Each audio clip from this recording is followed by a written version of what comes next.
Moscow, June the 24th, 1945.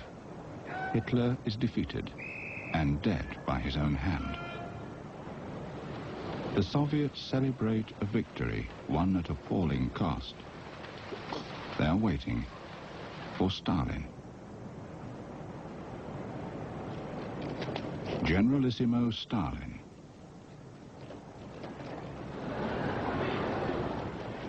It is Stalin's hour of triumph. He has led his countrymen to their greatest ever victory.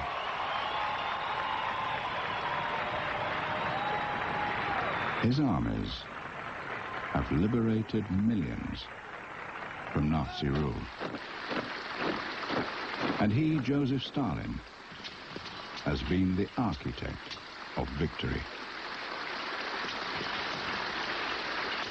The master strategist, or so his people believe. But Stalin's most devastating victory by far has been his annihilation of the truth. Germany, 1933. Hitler becomes Reichskanzler and goes public with his plans. He rails against England, France, and the Slavs. Eastern Europe, he says, is infested with inferior peoples, while the Germans, a superior race, are suffocating for lack of Lebensraum, living space. He calls for seizure of the rich Slavic lands, together with a culling of their race, and enslavement of the Slavic peoples by the 1,000-year Reich. For the second time in a generation, the fatherland resounds to the tramp of jackboots. The Soviet General Staff considers war inevitable and readies its forces. It will be a new breed of war. Swift armored units will determine victory, predicts Marshal Tukhachevsky, Deputy Defense Minister. Then in 1936, Tukhachevsky innovates the world's first airborne unit.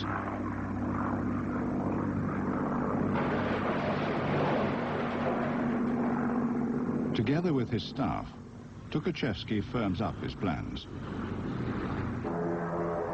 But Stalin has other plans. He will provoke a war between Hitler and the West, while conserving his own forces to step in and pick up the pieces. But what of Tukhachevsky and his staff? With their influence, they could sabotage Stalin's scheme. So, with Defense Minister Voroshilov, Stalin consigns to history Tukhachevsky and his staff. Moscow, 1937. The Soviet people learned from the headlines of a military conspiracy. High-ranking traitors have confessed all. We are grateful to the NKVD for uncovering the snake pit of spies and murderers. Fascist hirelings must be wiped out, to be shot as mad dogs. Former Deputy Chief Military Prosecutor Boris Viktorov. That conspiracy was allegedly headed by the first Deputy People's Commissar for Defense, Marshal of the Soviet Union, Mikhail Nikolaevich Tukhachevsky, and a large number of responsible and high-ranking Red Army officers. It turns out that practically the entire main military council, the brains of the Red Army officer corps, was branded among the conspirators. Out of the 108 members of the military council, 98 of them were arrested and shot. 3 of the 5 top commanders are executed. Then 90% of the military council. Marshal Tukhachevsky is tortured so brutally that his interrogation records are blood-spattered. One of Marshal Blucher's eyes is plucked out and offered to him. Most family members of arrested officers are executed or imprisoned. Their children are put into orphanages. The youngest will never learn their names or the names of their parents. Altogether, 43,000 senior officers are executed in Stalin's purge. Alexander Samsonov, historian. 43,000 officers. That was only the command staff, but reprisals were taken against the entire Red Army. From 1937 to 39, about 3.5 to 4 million soldiers were purged. Most of them were worked to death in the labor camps. No army in the history of war has sustained such losses as those inflicted on the Red Army in peacetime by its own commander-in-chief. Der Führer is delighted by Stalin's unexpected gift. Stalin, he observes, is a hell of a fellow and beastly cruel. When I conquer Russia, I'll put Stalin in charge, Hitler says. No one knows better than Stalin how to handle the Russians. Mussolini, Hitler's junior partner, is also impressed. Stalin is a closet fascist, he says, one of our staunchest allies.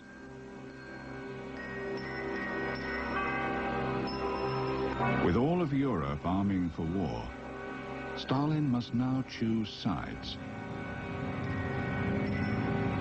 England and France appear weak-willed and unready.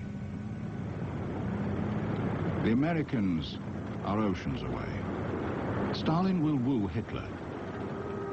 Maxim Litvinov, Russia's ranking diplomat, supports the West. Stalin discards him and chooses Vyacheslav Molotov to make overtures to Berlin.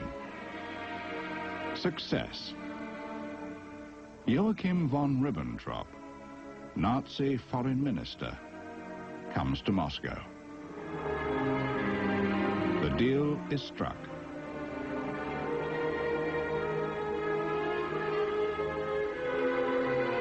Their pact contains a secret protocol. The protocol is a sweetener for Stalin. Soviet-German non-aggression pact. Russo-German pact signed. Hitler has gained through skillful diplomacy what might otherwise have required force of arms. He has secured his Eastern Front. Now his destiny beckons him to war, to Poland.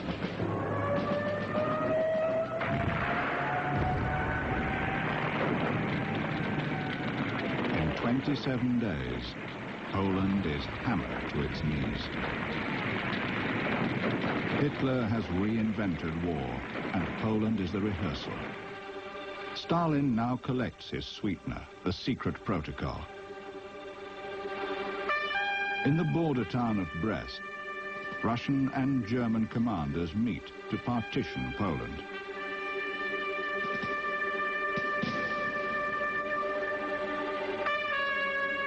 Stalin gets the eastern half. He is confident now that his borders are safe. Hitler is too shrewd to repeat Germany's error of 1914. Hitler will never fight a two-front war.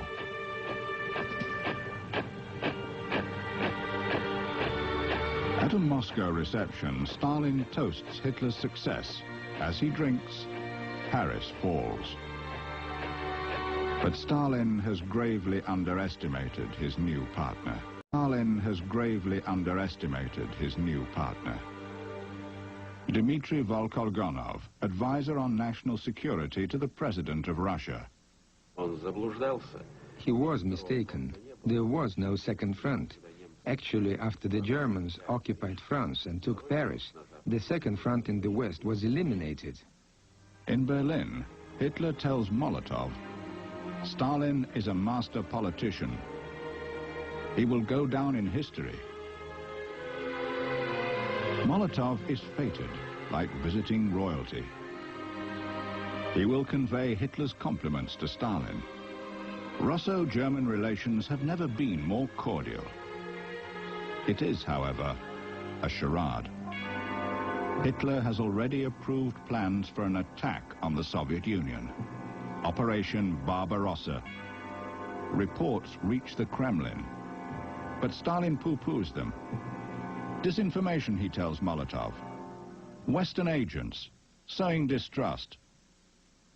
In Tokyo, Soviet military intelligence have installed one of their ace spies, Richard Sorga. He reports to Moscow that Germany will attack in the second half of June. Stalin's response, I doubt it. Having penetrated the German embassy in Tokyo, Sorga pinpoints the date, 22nd of June 1941. It is ignored. From Switzerland, on the 21st of June, Agent Carmen confirms the date to Stalin, who scribbles on Carmen's report, he is not a source, he's a liar. Besides, Stalin's arrangement with Hitler is profitable. He ships him strategic war materials, Soviet wheat and potatoes, lead for bullets, and critical manganese. Hitler is riding high, but Soviet agent Carmen reports worriedly, I don't understand what's going on. Germany is about to attack us. Why don't you respond to my reports? Please convey this to the top authority. In Moscow, Red Army commanders Timoshenko and Zhukov advise going on full alert. But Stalin's mind is closed. Hitler, he insists, will not violate the pact. A telegram from Agent Krotky complains, never has a state known as much about an enemy as Russia knows, thanks to good intelligence. Why doesn't Stalin do something, he asks. On one such telegram, Stalin's spy chief, Beria, notes, for submitting misinformation, secret agents Yastreb, Carmen, Almaz and Verny are to be turned into camp dust. Only a few hours remain before the German invasion.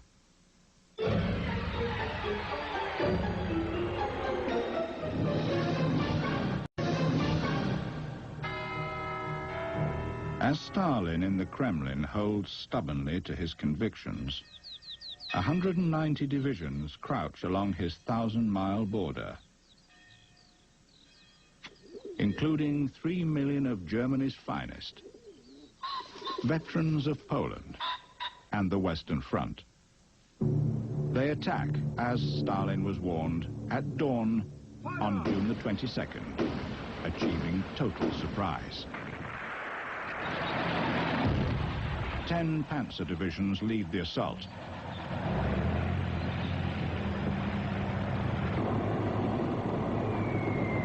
Luftwaffe bombs target the sleeping Soviets in their barracks. For thousands of sleepers, morning never comes.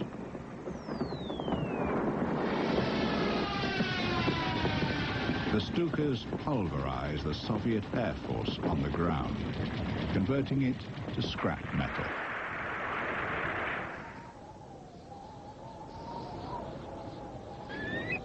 In 24 hours, the Red Air Force loses 1,200 planes, most of them sitting ducks. Hundreds of tanks, thousands of field pieces, never fire a round. Whole divisions are carpet-bombed.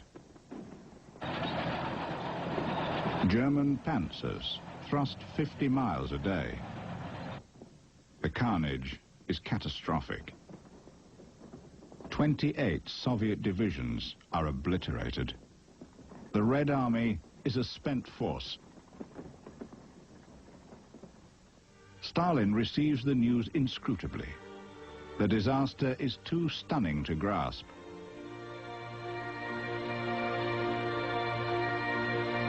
In just 8 days, German columns have stabbed 300 kilometers into the Soviet Union. Stalin did not know it yet, but on the 6th day, an officer from the General Staff, reporting on the situation, declared the German panzer columns had been spotted east of Minsk. Imagine that, on the 6th day, east of Minsk. Stalin was amazed to such an extent that he was in a state of profound psychological shock. "What do you mean, east of Minsk? You've got something mixed up."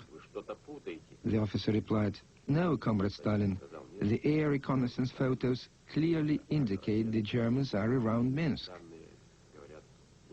Stalin also saw Zhukov at the People's Defense Commissariat and gave vent to his fury at the defense leadership. After that, he returned to his residence at Kuntsevo and did not appear for more than 2 days. No one knew what he was doing, and only when the State Defense Council was set up did the Politburo in its entirety come to him. Stalin even stepped backwards, because he thought they had come to arrest him, which is what he would have done in their place. The blame for this failure had to be pinned on someone. That was his method. But Molotov said, "Comrade Stalin, we have set up a State Defense Council. You must head it, and it's necessary to act." Isolated in the Kremlin, the embattled Stalin has little cause for optimism. The beheading of his officer corps has deprived him of his most urgent need, good military minds. His schemes and intrigues are all crashing about his ears.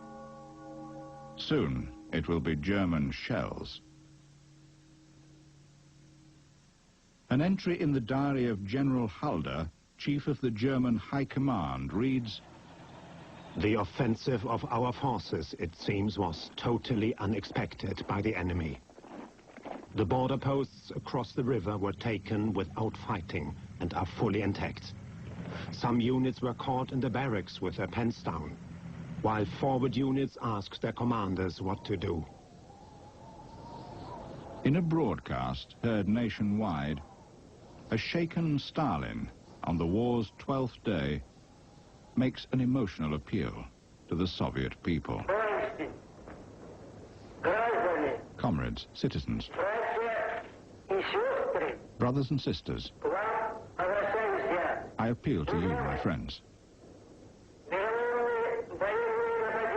The treacherous attack by Hitlerite Germany on our homeland is continuing. Is the Soviet government at fault? Of course not. The German advance is inexorable.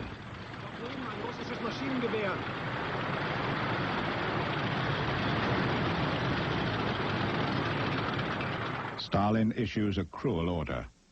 The Germans fear the cold, so it has to be organized that everything should be razed to the ground within 60 kilometers behind the front line and 30 kilometers either side of the roads leading to the front. Bonuses were given to the soldiers who set fire to towns and villages. Russian villages went up in flames over this large territory. Russian women with children and elderly people were the first to suffer from this, because for them, these fragile huts and shacks were their last hope for survival until the Soviet army returned. But Stalin did not care at all about that. Stalin, having bungled strategically, must now exploit his soldiers' bravery to its fullest.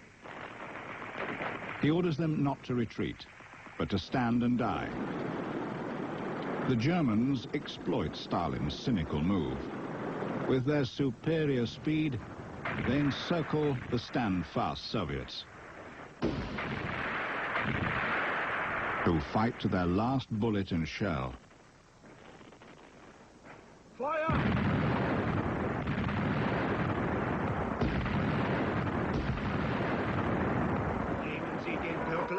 With ammunition gone and ranks wasted, surrender is their only option.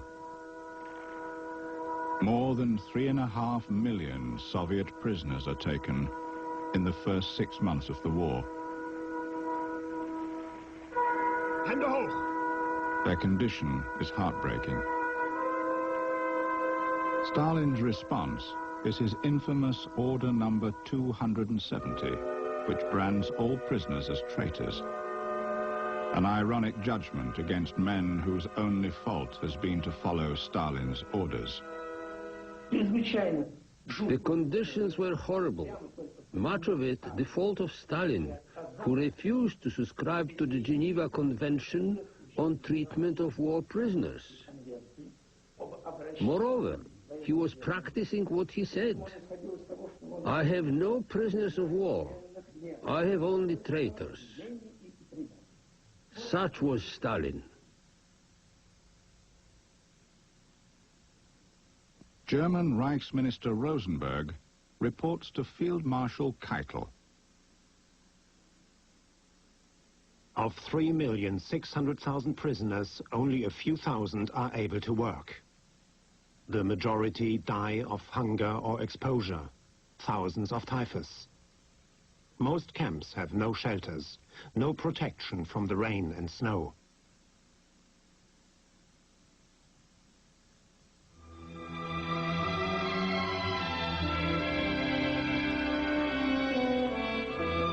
Adding to their misery is Stalin's order, declaring them traitors. The order promises that Red Army soldiers who give themselves up will be hunted down and executed. Captured Red officers will be considered deserters. They will be hanged. Their wives and children will be imprisoned. But Stalin's order has an awkward side effect. With death waiting at home and in the camps, many change sides. Life under Hitler is sweeter than death under Stalin. This man becomes their commander. General Vlasov unites 1 million Red prisoners of war into the Russian Liberation Army. Formerly one of Stalin's generals, he promises his soldiers not only bread, but a new Russia, free of Stalin's rule. Vlasov and the soldiers of his Russian Liberation Army earn a reputation as tough, no-quarter troops, fighting in German uniforms side by side with their former enemies against their Soviet countrymen. In 2 months, the panzers advance 1,000 kilometers. Moscow is now threatened.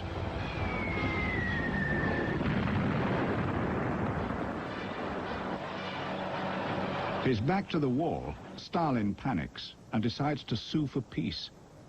He picks as a go-between the Bulgarian ambassador, Ivan Staminov, and summons him to the Kremlin for a meeting. Stalin was silent. Beria was silent. Only Molotov spoke. On Stalin's behalf, he said, "Could you get in touch with Hitler and say that we are prepared to give Germany all of the Baltic area, a large part of the Ukraine and Belorussia, if he stops his army?" Staminov was dumbfounded. But then he said, "I think that even if you retreat to the Ural Mountains, Hitler will not defeat you. Leave me out of this." A heavy silence followed. Stalin waved his hand, and Staminov was led away.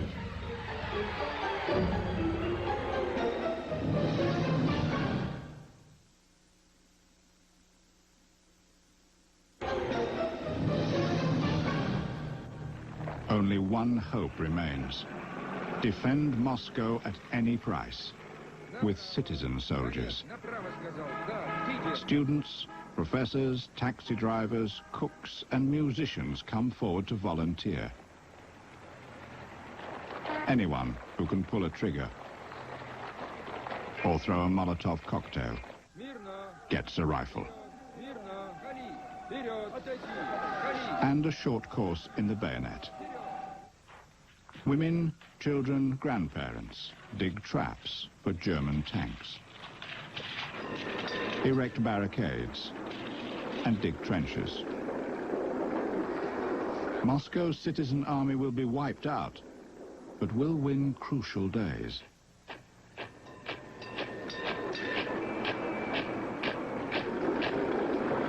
By mid-October, the fall of Moscow seems inevitable. Government officers evacuate to the east. The city is clutched by panic. People flee the capital.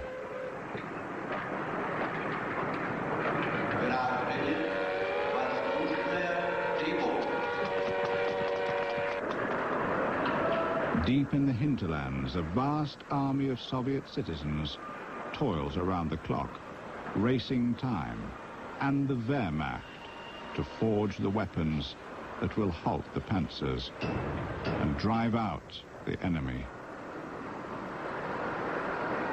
Like frontline troops, they will make any sacrifice, not for fear of Stalin, but for love of country.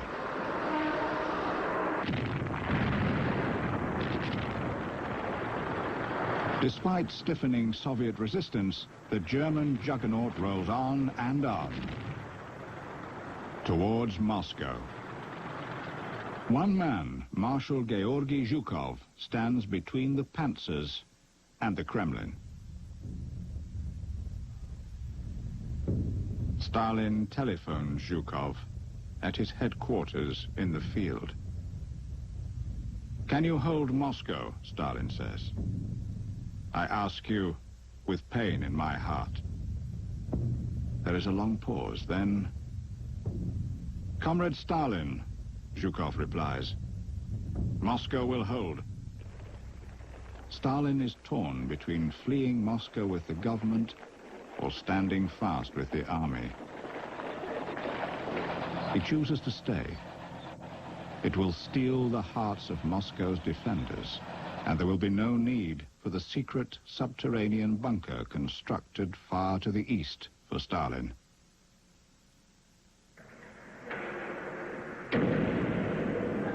The city rallies.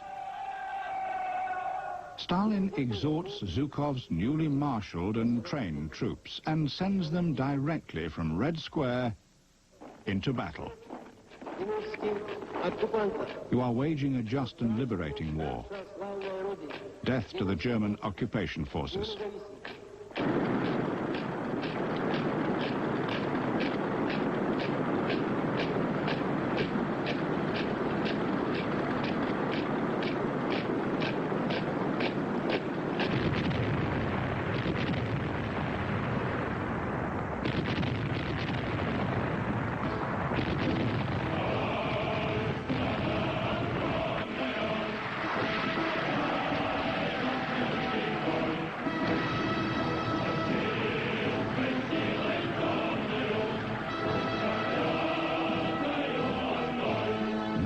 A seeming miracle. Led by Generals Zhukov, Rokossovsky and Kuniev, the Red Army explodes into action, driving the Germans back 300 kilometers from Moscow.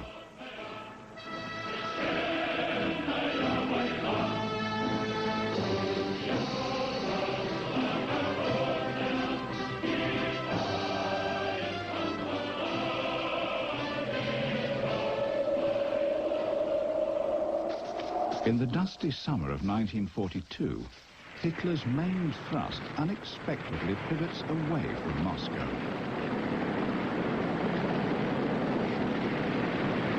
Instead, the long panzer columns plunge south towards Stalingrad and the oil and grain fields of the Caucasus.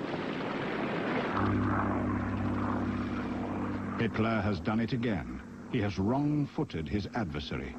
Stalin, guessing that Hitler would make a second attempt to seize Moscow, has committed his strength to the center and left his strategic southlands virtually undefended. It is a catastrophic mistake. Stalin blames not himself, but the entire Red Army. He issues Order Number 227, announcing the formation of execution squads to shoot cowards and panic-mongers. The guilty will discharge their guilt with their blood.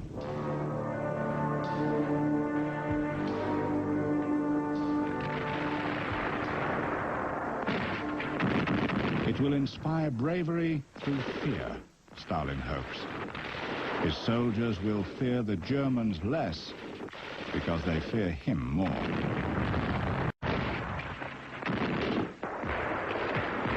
For those who escape execution, there are the penal detachments, the sacrificial assault units, the cannon fodder, who walk through minefields with machine guns at their backs, or serve as decoys for enemy gunners.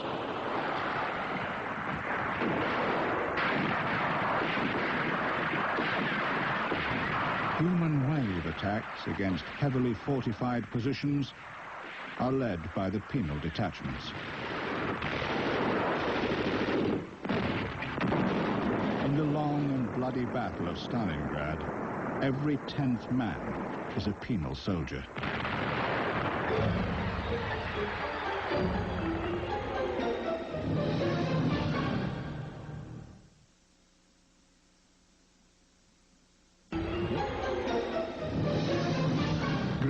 Chukrai, academician and film director.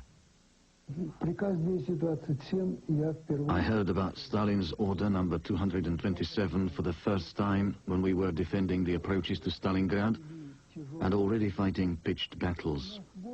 Stalin's threats didn't scare us at all. He said he would place special detachments behind our backs to shoot anyone who retreated. Well, we had no intention at all of retreating, and the mood of the army was already different then. Besides that, during the year of fighting, we had seen such ghastly things on the battlefield that nothing could scare us anymore. For the first time during the whole war, we learned the truth about what was really happening, and it was precisely this truth, rather than Stalin's threats, that gave rise to such great heroism at Stalingrad. Stalingrad, besieged for 4 months by the Red Army, is a Waterloo for the Germans.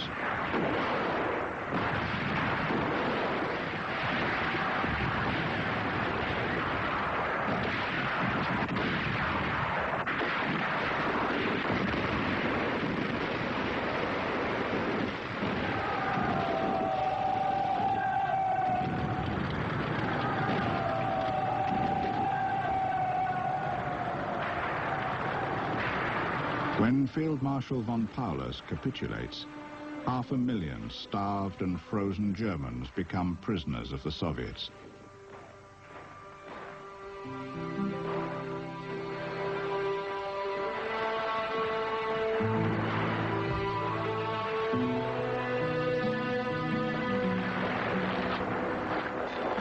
It is a turnabout for the once bronzed and confident Germans.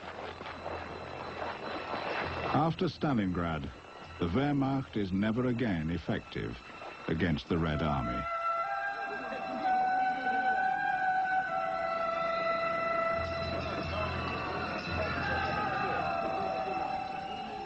As Soviet commander-in-chief and a maker and breaker of nations, Stalin, for all his cunning, remains a military bumbler. At Kiev, Stalin creates a fiasco.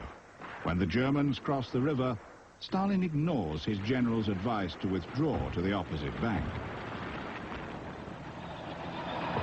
452,000 Red soldiers are killed or captured in a pincer movement.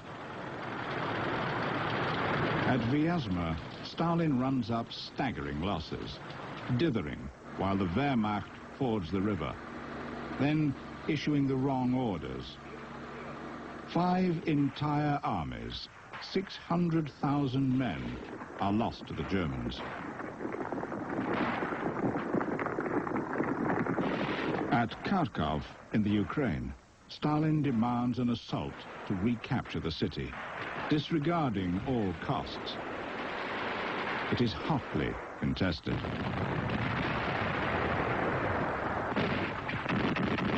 The Kharkov blunder costs 250,000 Soviet troops.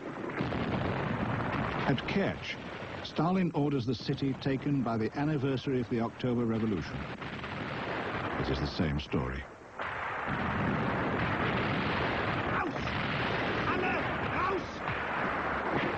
200,000 Red soldiers are killed or captured at Kerch.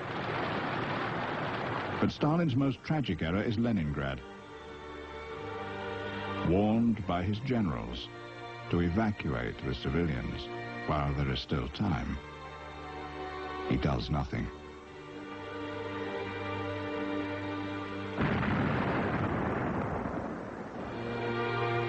The city is blockaded. The citizens starve.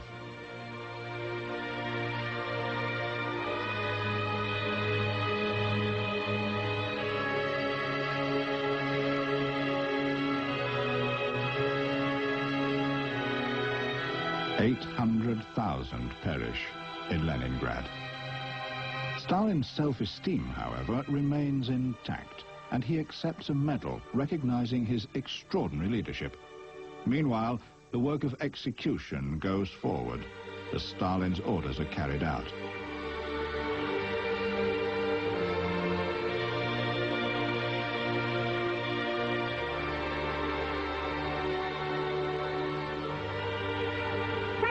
In the Soviet Union, these collaborators have gone unnoticed, but now they must be exposed, and perhaps they will expose others who are hidden. Don't be afraid to report these people, even if they are relatives.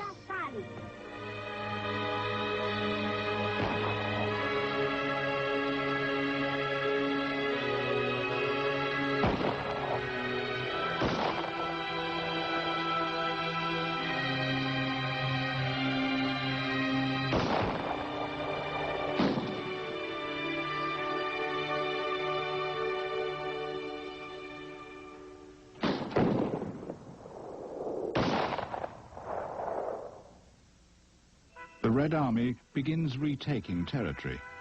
Vast areas are liberated. The civilians are grateful and grief-stricken.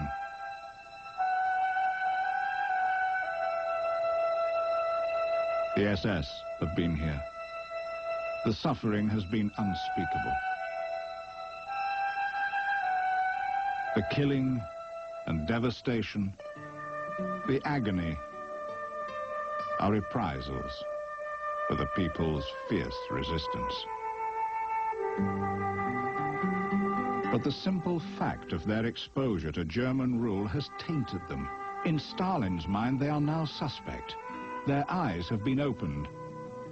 Stalin issues a new order, barring these people for life from the rights of Soviet citizenship. The Germans took only 3 months to reach the gates of Moscow. The Russians march 4 long, blood-spattered years to reach Berlin.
By November 1944, the Red Army is liberating other peoples of Eastern Europe. But it is not their hour of deliverance. They are simply exchanging one form of bondage for another.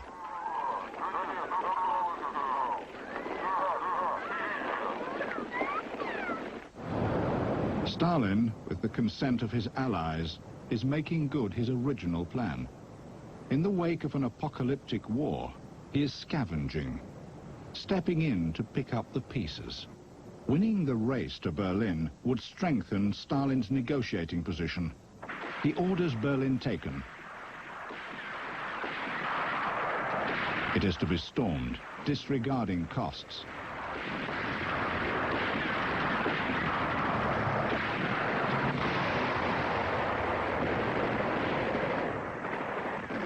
The butcher's bill is staggering. 600,000 Soviets die in the all-out effort to beat Stalin's allies to Berlin.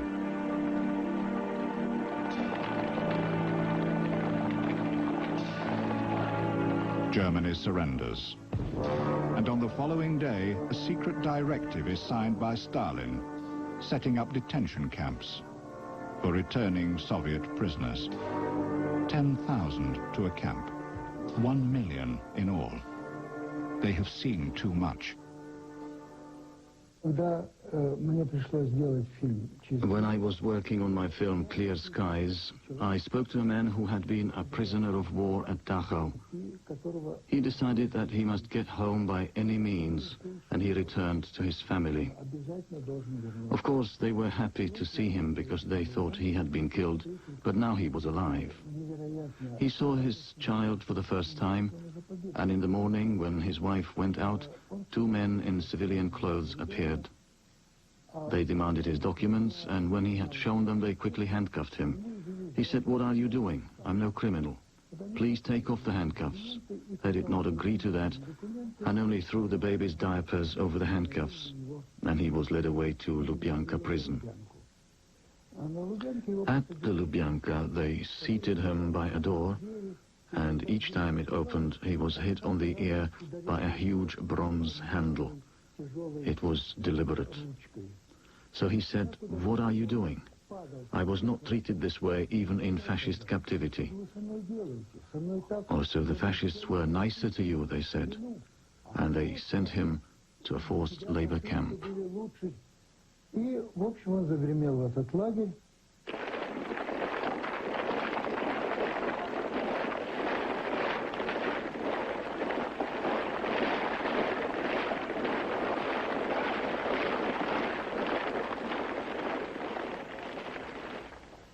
On the day of triumph, fresh Red Army battalions fling at Stalin's feet the despised Nazi banners. But Stalin has usurped this victory, stolen it from his people, the women and children, the resistance fighters, the soldiers, and the workers who fought, bled, starved, and died, not for Stalin, but for their homeland. All were his victims. Stalin's only conquest was his conquest of the truth. Germany lost 5.5 million men on the Eastern Front.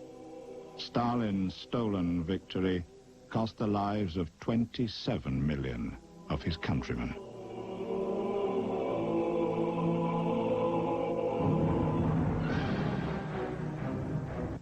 And join a scientific search for sea serpents on Arthur C. Clarke's Mysterious World.